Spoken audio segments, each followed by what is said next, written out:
afternoon. Today's video is about building the dry shaker.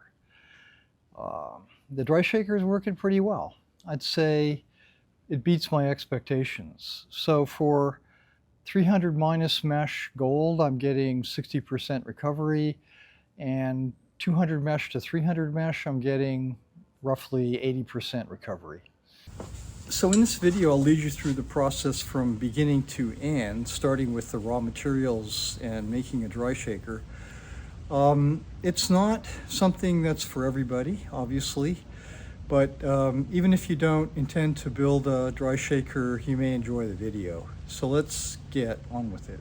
I've drawn the table onto a piece of 1/2 inch Baltic birch. The table measures 27 this way and 12 this way, but I'm going to cut off this and this, so this is waist and this is waist. And the measurements for that are here, and I'll also have a link with everything in it that you'll need. So the grooves are shown here. The spacing is 1/2 inch. There are basically two lines that end the grooves. One line is here. It starts here at this point, and it ends up there, and it's exactly 1.6 inches away from here. When I say exactly, I'm being kind of facetious because I think a lot of different patterns will work for this, for the grooves. I've found that this kind of long, 2 shorts and a long and 2 shorts and a long is effective. I don't know if it's optimum or not, but it certainly works. So the gold is transported, the heavy material is transported over to here. It kind of falls down this line. If the table is set up correctly, tip tilt and the rate of vibration. And the gold will fall down. We put a stop here.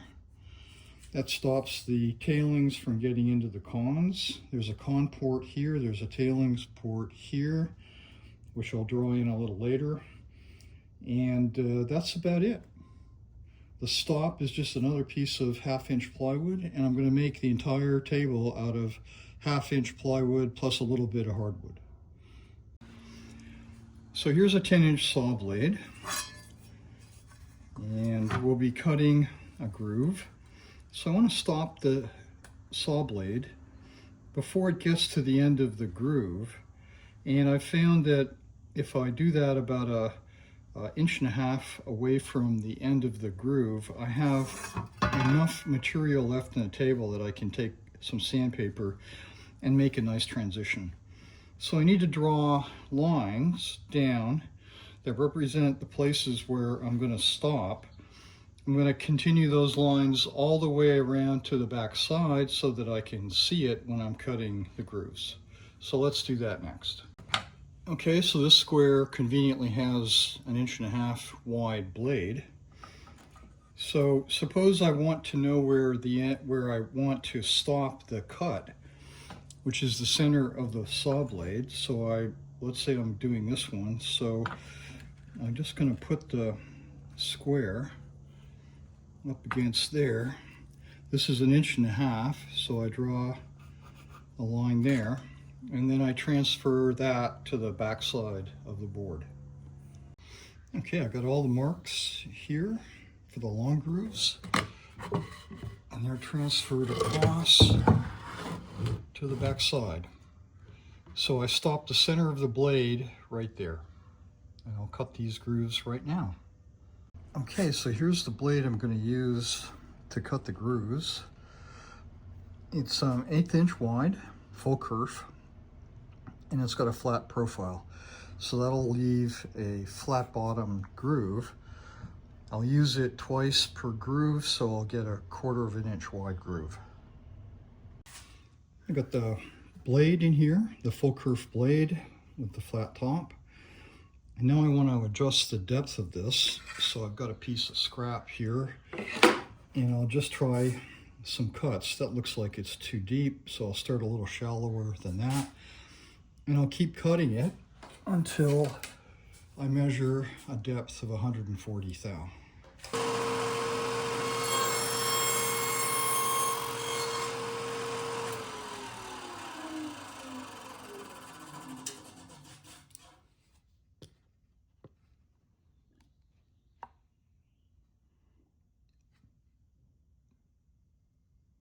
So I have a mark here that represents the center of the blade in line with the arbor. So I'm going to bring those marks that I just made right up to there as I cut it. And now I have to know what the distance is from the blade to the fence. So we got to set that up next. So as you can see, the first groove, this is the bottom of the first groove. In other words, the lower part of the first groove. So I'm going to set the fence so that the distance from the blade to the fence is 1 3/4 inches. And so you notice that the first cut is the longest one. That's the one that's 1 3/4 inches away. So now I've got to pay close attention to what I'm doing because I've screwed this up before on other boards.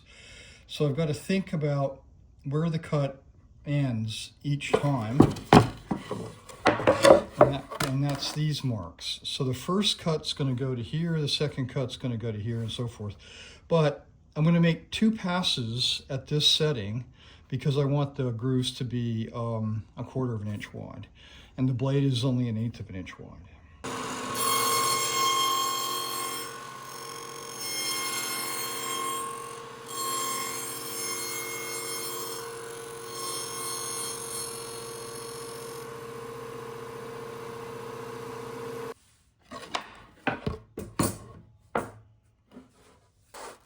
So now I move the fence over 1/8 inch and cut it again.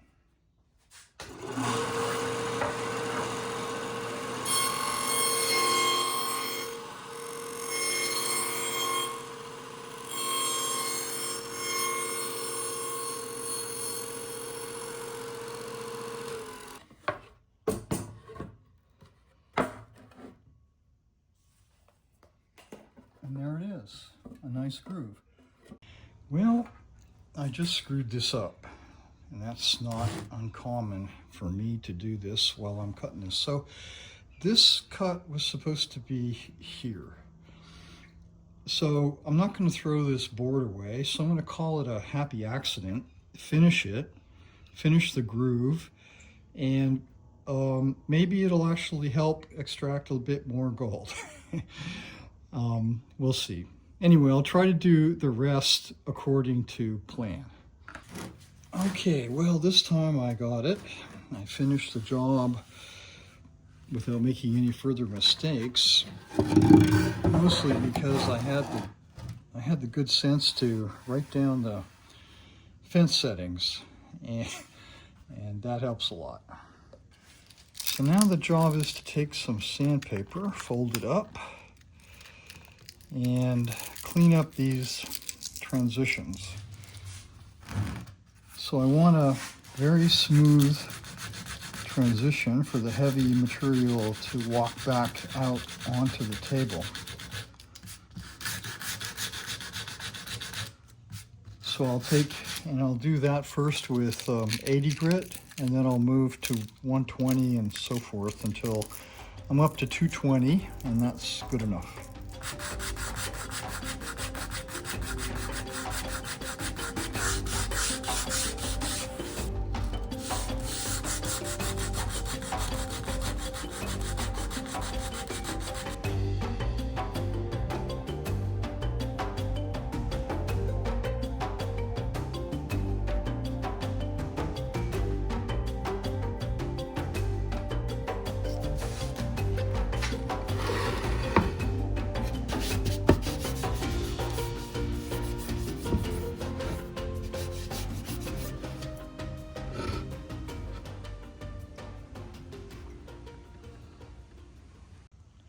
Okay, I got the table finished the way I want it, to 220.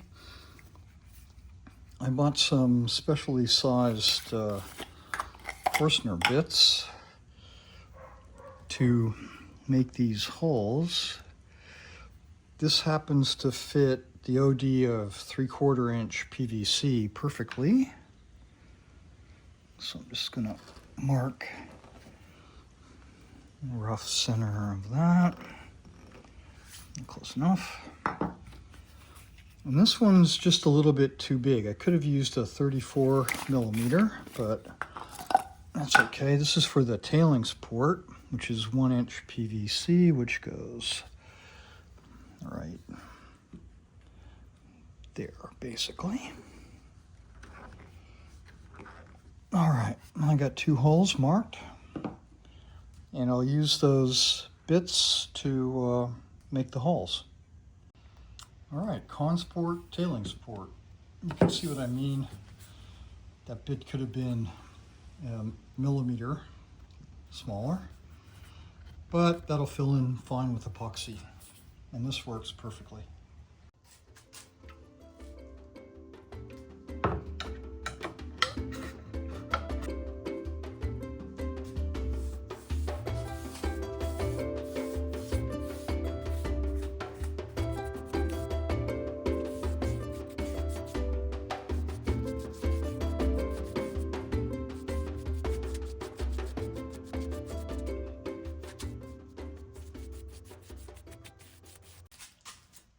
Okay, I've got a coat of shellac on it, and I've cut off these corners that don't do anything.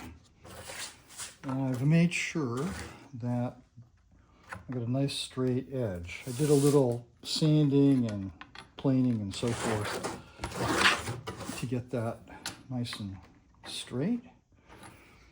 So now I can put on the sides.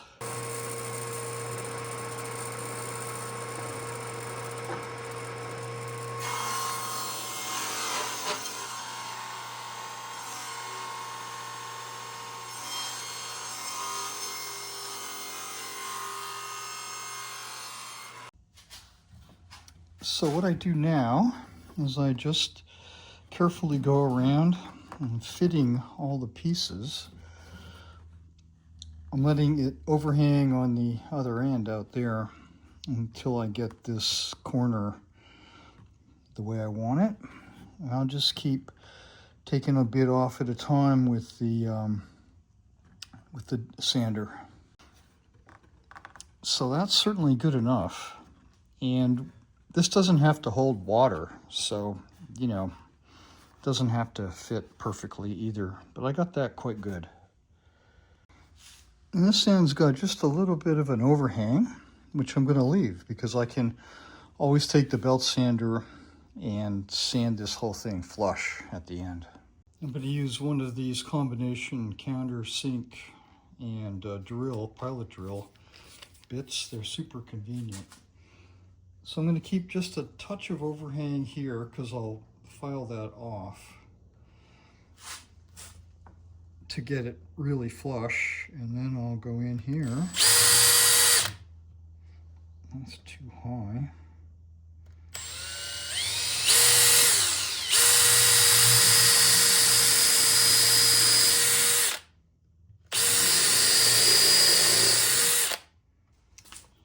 And I'll use that. It's a number 8 1/4 inch.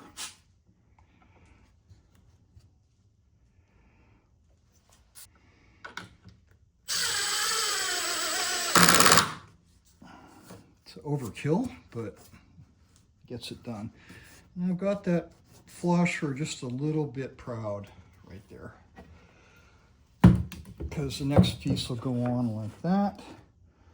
And yeah, it needs just a little bit of sanding.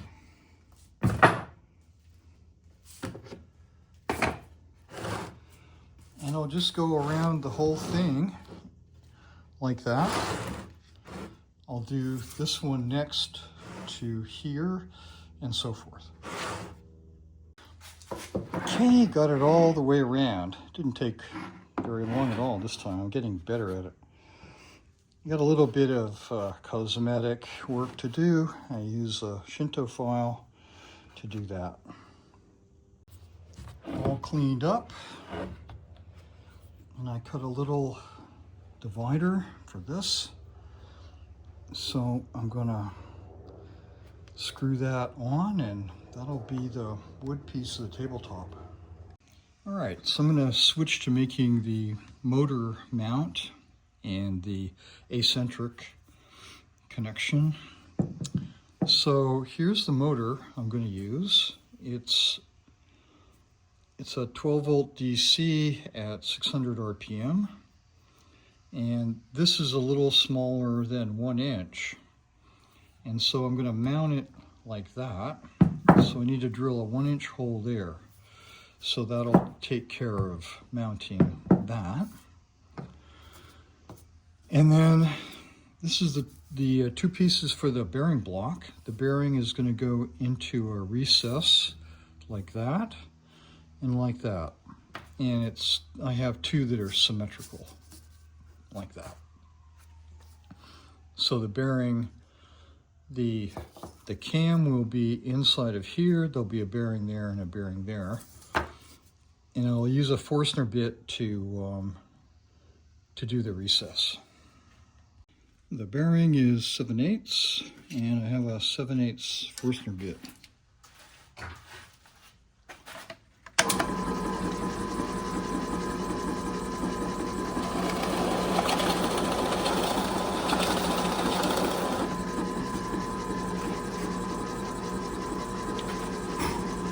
I'm going to do a depth check. That's pretty good, actually. It's crowd a little bit, which is what I want. So now I need a through hole that's clearance for an 8mm. So I'm actually going to use a bit larger bit to do that.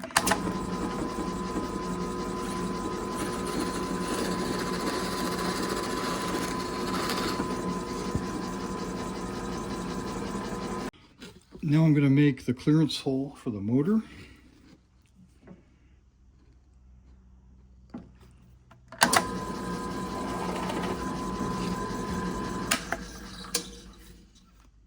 There's how the motor goes on. There's a little bit of slop, which is fine. I'm going to mount the motor with sheet metal screws into here. So got the pilot holes, and let's see how it all works, huh? Okay, I got the base and the side made, and I have to be very careful about, I marked everything up and up, so forth. I have to be very careful to get the orientation right. It's easy to screw it up. This is 2 inches, 4 inches, and 6 inches. So to preserve the alignment of everything, I'm going to glue that first, and then I'll go back in and put screws in from the other side.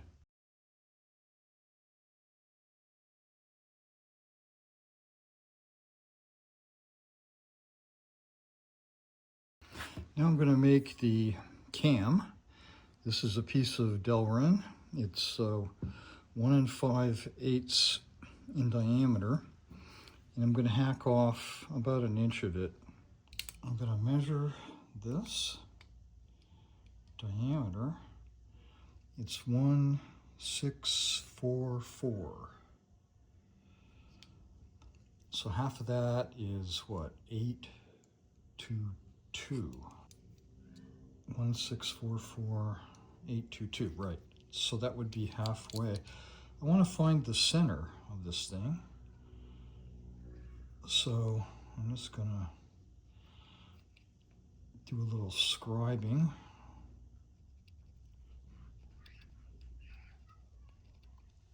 And now I've got a nice mark in the center. However, I want the shaft to go through this thing 4 millimeters, about 160 thou from the center. So let's mark a dot, 160 thou from the center.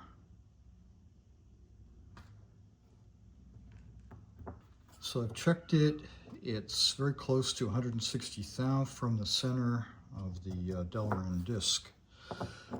Now I'm going to drill this out with an 8mm bit.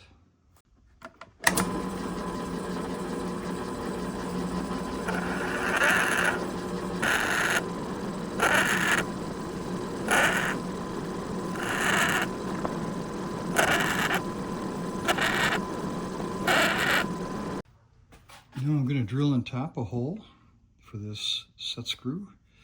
It's 5/16 by a 1/2 inch long.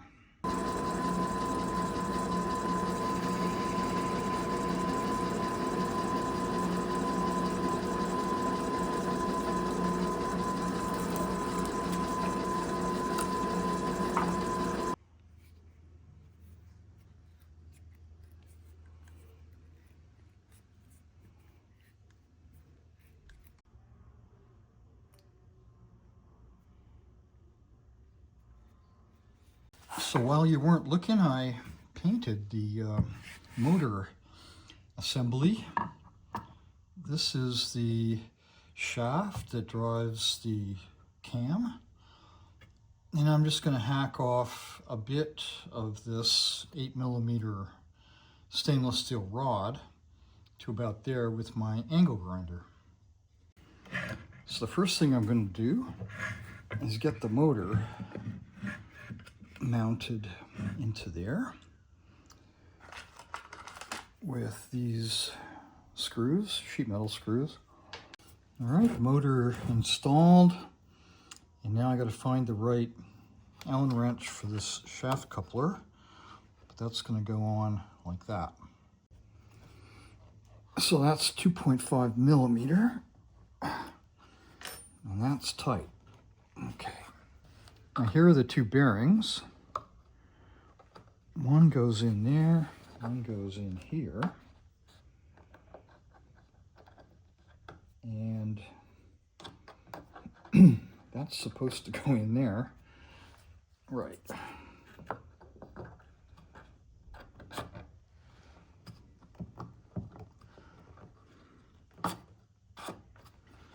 And I guess that bearing could pop out.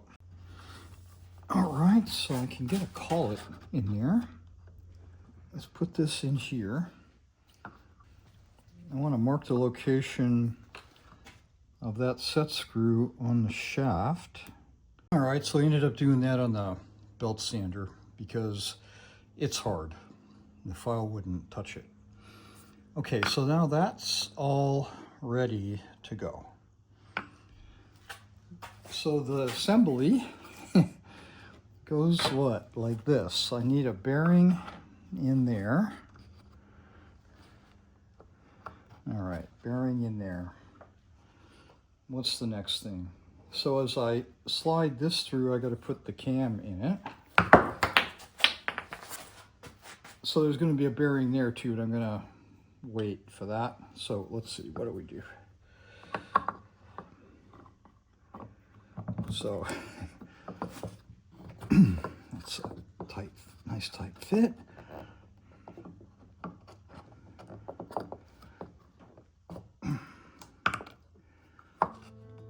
Yeah, a little bit of horsing around there.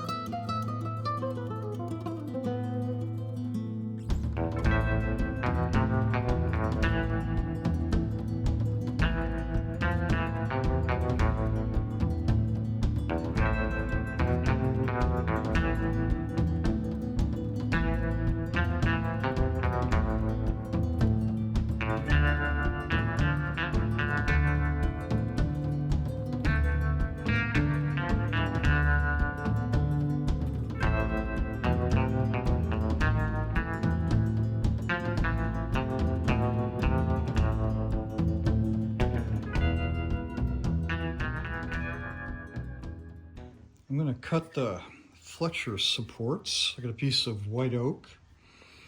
So I recommend that if you do this, you use hardwood for the flexure supports because it gets quite a lot of stress on it.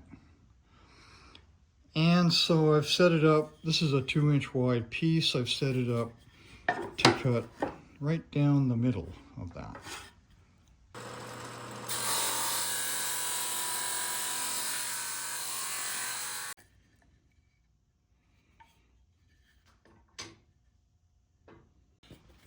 Now I'm going to cut the actual Garolite flexures. And the fiberglass in the epoxy fiberglass is not good for your lungs, so I always use a respirator.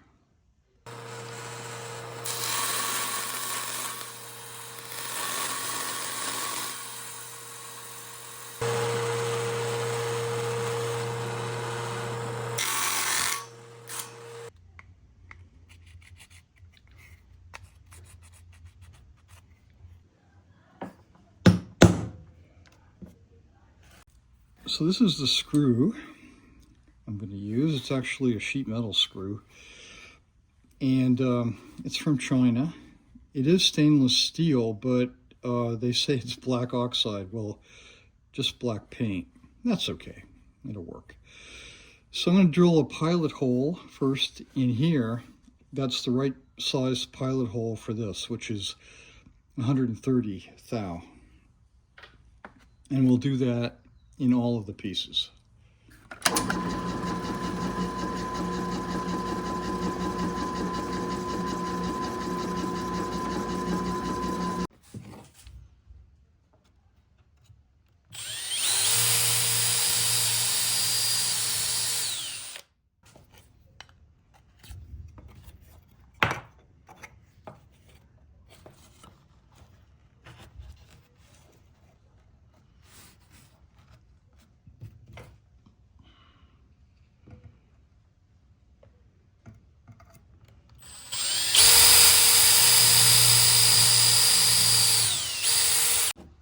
So this is a piece of beeswax, and I wax the screw before I put it in.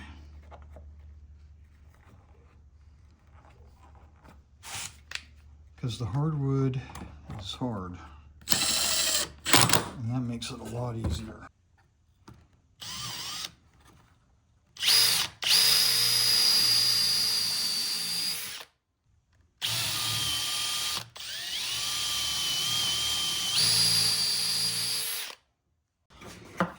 And there's the pair of flexures.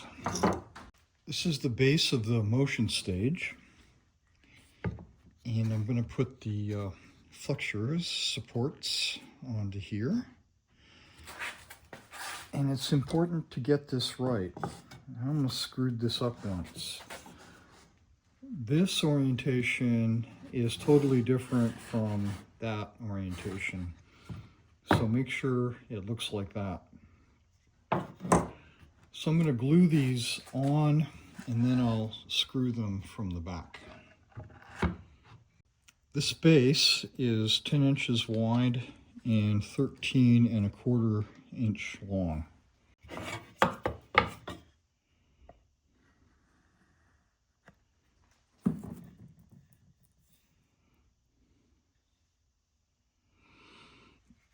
It's much easier for me to align this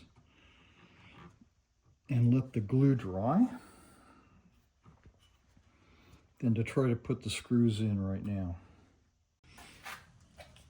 So I've marked the table where I want the flexure supports to be glued down to, and I've carefully measured the distance from there, the outside of this to the outside of this, and this is exactly 13½ inches. So I've made the mark on here from there to there 13½ inches also. And now I've got the table marked out exactly where I want the flexure supports to go. And when they dry and I've got it screwed together, I'll flip it over and I'll glue the supports to here and here. Okay, I got this screwed on.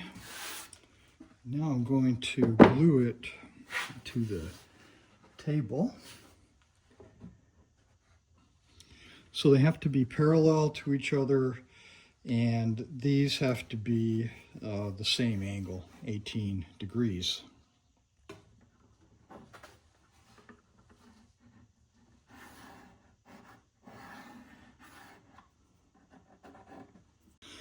Okay, I've double checked the orientation of this, and I know that it's correct.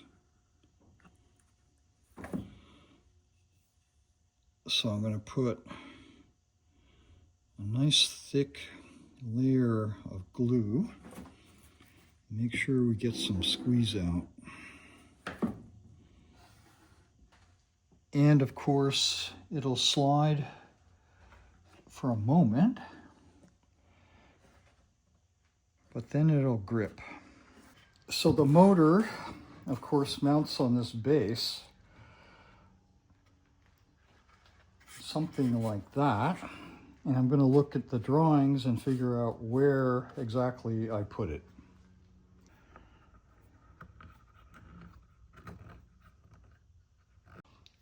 So here's a 1/4-20 carriage bolt. The head diameter is, well, if we go 625, we'll have plenty of room for the counter bore. And we got to bore it something like 150 thou deep.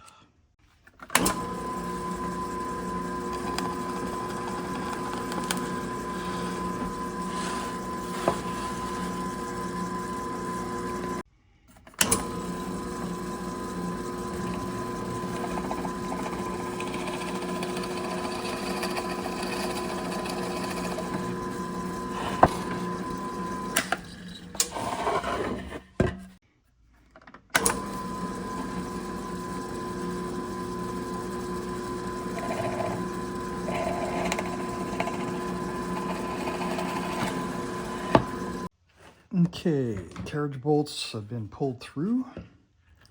Let's see how this fits. It fits fine.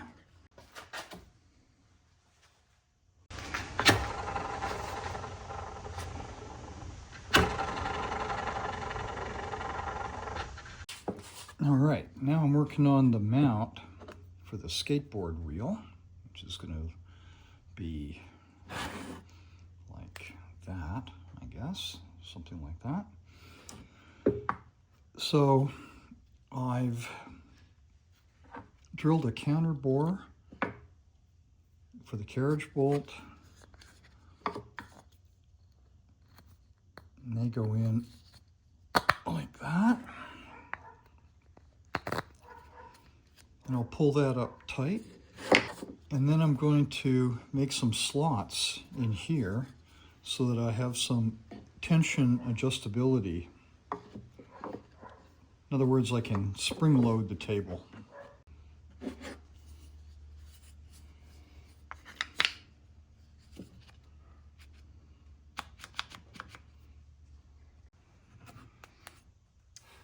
So here's how it's going to engage. So the cam is actually, I need to put the cam back as far that way as possible. And then this goes like that.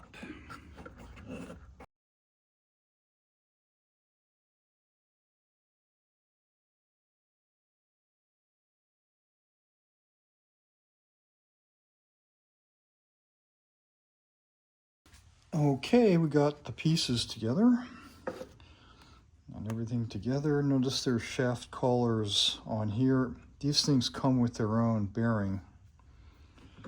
And I'm going to put that in there. I've roughed this up on the sander a little bit so it'll stick. And I'll just use super glue for that.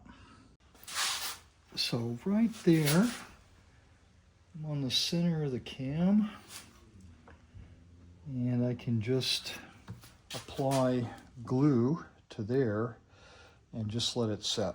I'll put some weight on it, what I can.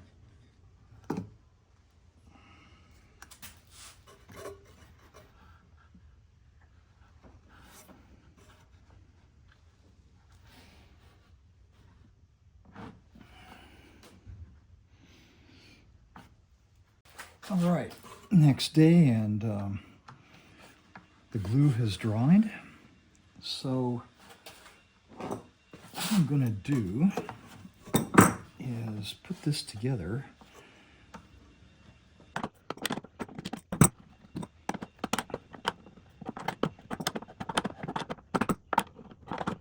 All right, let's give it a try.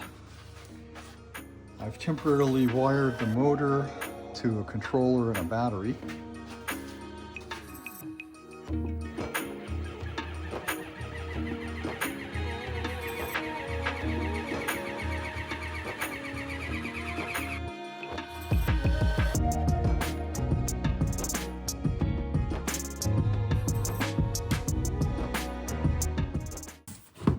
Now I'm going to add the PVC outlet ports for the cons and the tailings.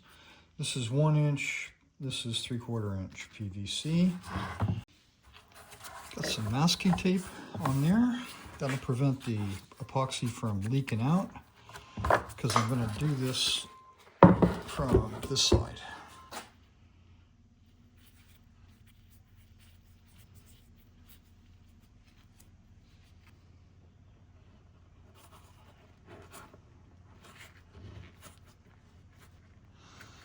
And I want the shoulder, below the surface, a little bit below the surface of the tabletop. So here's the pedestal. If you recall, the motor goes on like that. This has to be elevated to a 20-degree angle. So I made these 3 pieces, and I will attach that. So, as usual, I got to make sure I get this right. Goes like that, because the flexure is here and it flings the dirt in that direction. So I know I got that right. So I'll glue that up and screw it down. The usual strategy. Here's the bottom part of the base, and I've marked the location of the 4 holes where the threaded rod comes up through. That allows for tip tilt adjustment. And then of course this goes onto here. And I've also marked the exact distance between these holes. 16 1/4 and 8 3/4. And I'll use a 3/4 inch Forstner bit to drill out the hole for the 1/2 inch threaded rod. That gives me plenty of clearance for tip tilt, so there's no interference.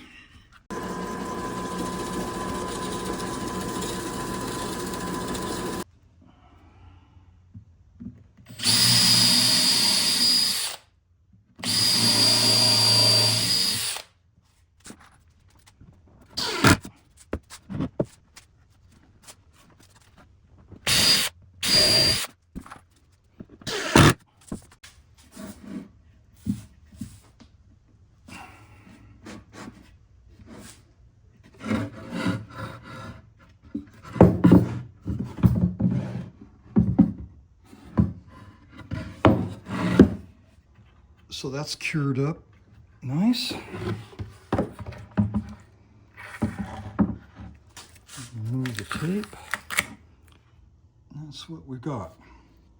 Got a little there I can scrape off.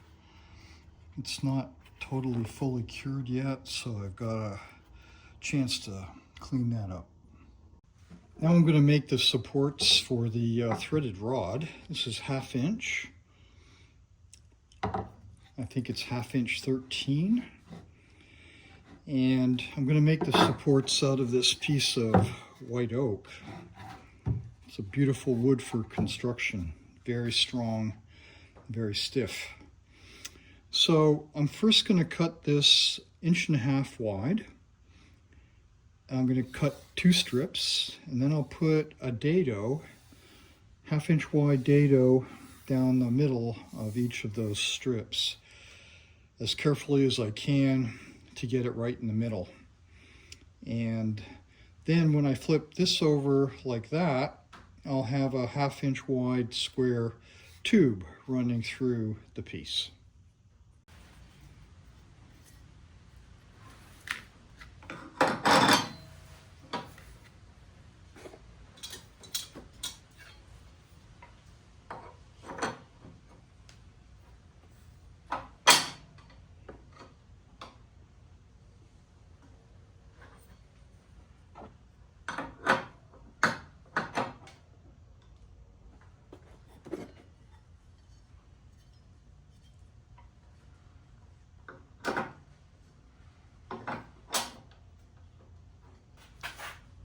Okay, I've got to get the depth set to 1/4 of an inch because each side is going to have 1/4 of an inch. That'll give me a 1/2 an inch total.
This and this are the sideboards to the base, and I'm going to glue these two pieces to the base, and they form the supports for the threaded rods that go through.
Well, I'm ready for final assembly.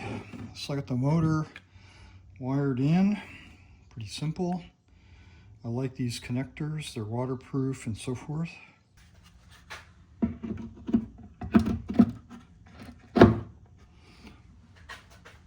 So that's going to go on there, but first I've got to put the flexures on here.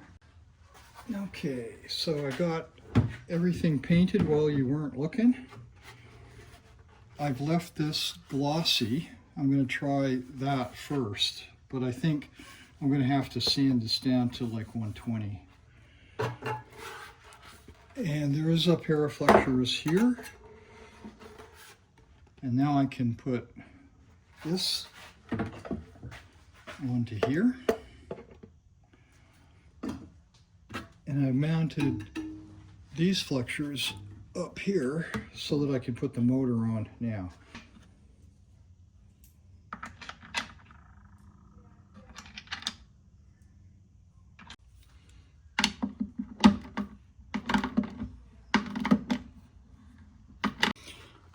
this goes on this way.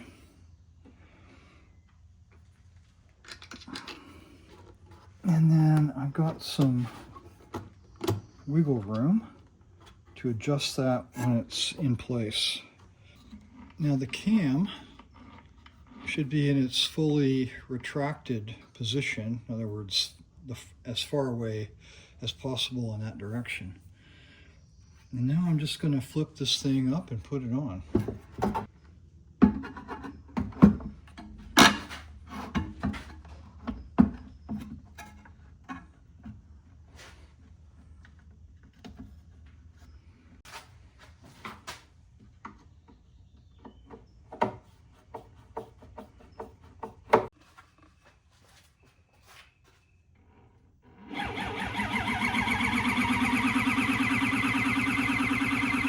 So the alignment is good there. There's enough spring loading.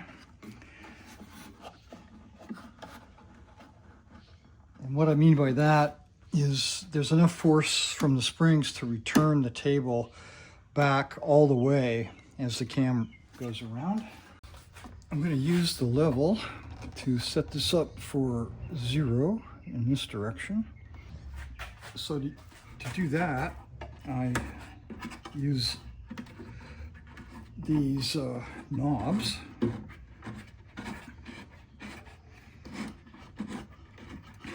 Very easy to adjust in the field. I had this feed hopper printed out of PETG. It's extremely rugged and sturdy, and I put a 20-degree angle on here so that the hopper sits vertically or horizontally when the table's at a roughly 20-degree angle. And the way I'm going to mount it, I'm going to drill a couple of 1/4-inch holes there and put 1/4-inch pegs, brass pins here. And I've made an insert for the hopper. It turns out I just need 1 roll of holes, and that's the right amount of material flowing out of it. So I'm just going to take some masking tape and mask off the rest of the holes. So that fits very nicely in there. So let's try it out. There's the hopper. 2 holes there, 2 pins here that hold it on, and I've adjusted the number of holes to produce about 2 kilograms per minute, or say 120 kilograms per hour flow rate, which I think should be fine. I got 24 kilograms of material here, so I'll time it. I'm going to run it all through and we can watch it.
So 24 kilograms ran in 13 minutes, whatever that is, a little over 100 kilograms per hour.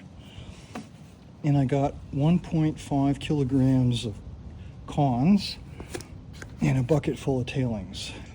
And I'm going to try running this through a second time because 2 passes seems to work just fine on this machine. So let's do that.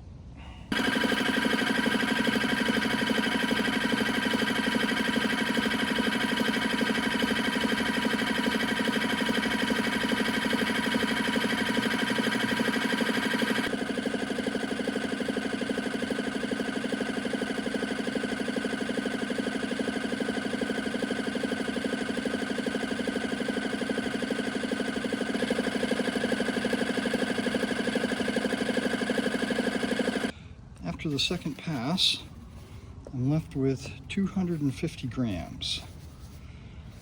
So now it's like 100-to-1 concentration ratio, 2 pass. I'm going to pan this out to see. There's not supposed to be any gold in this stuff at all, because I've run it through many machines and this is the tailings from everything. But I'm going to take a look, of course, so let's do that.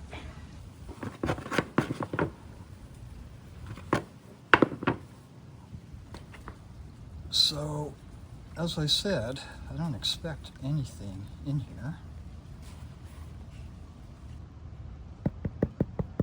But it's always good to check because there's gold in there. There's a piece, there's a piece, another piece there. You see all the gold in there?